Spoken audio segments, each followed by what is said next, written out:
Vogue mon cœur, un film de 1935 de Jacques Darrois, scénario Robert Chauvelot, avec dans la distribution Nicole Vattier, Alice Tissot, René Lefèvre, Henri Roussel, Jacques Maury et Abel Taride. Le sujet: René Lefèvre, fils d'un richissime lord anglais, c'est-à-dire Henri Roussel, s'intéresse à Nicole Vattier qui, en dispute perpétuelle avec sa marâtre, vient lui demander son aide. Il l'invite à une croisière en Méditerranée. Ils s'aiment, mais Nicole Vattier, craignant que René Lefèvre ne croie qu'elle aspire à sa fortune, refuse de l'épouser. Notre avis. Le scénario original de ce film aurait pu être intéressant s'il avait été traité avec un peu de distance, un peu de second degré, mais non, il n'en est rien. On va nous raconter ici avec le plus grand sérieux les petites amourettes de deux gosses de riches. L'une, eh bien, c'est une jeune fille de Neuilly-sur-Seine, un petit peu excentrique, et l'autre, c'est le fils d'un lord anglais, lui aussi un petit peu fantaisiste, mais au grand cœur.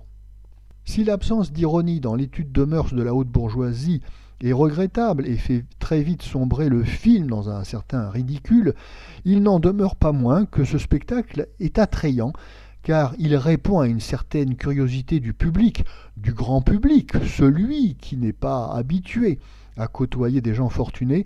Eh bien, ici, il y a un petit aspect documentaire, de reportage sur la vie des gens fortunés.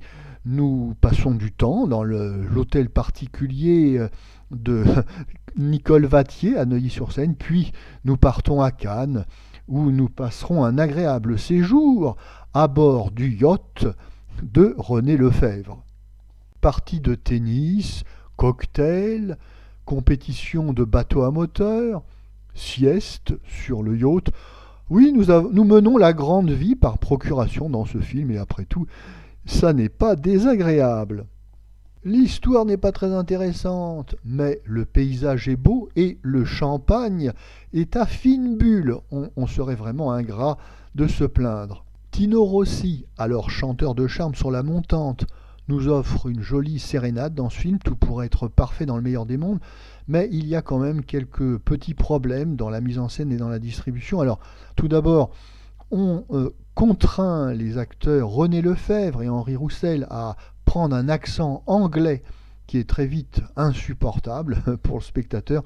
Ça, c'est quand même un petit caillou dans la chaussure du spectateur d'avoir à endurer ce faux accent anglais pendant toute la durée du film. Ensuite, nous avons dans le rôle principal féminin Nicole Vattier, qui est une actrice qui tournera quelques films dans les années 30, mais qui sera une éternelle débutante, dont le jeu un petit peu naïf et forcé est vite agaçant. Certes, le spectateur moyen de 1935 ne sait pas grand-chose de la haute bourgeoisie et encore moins de l'anglais, mais il n'est pas dupe à ce point. Il est toujours désagréable de se faire rouler et qu'on essaye de nous faire passer des vessies pour des lanternes.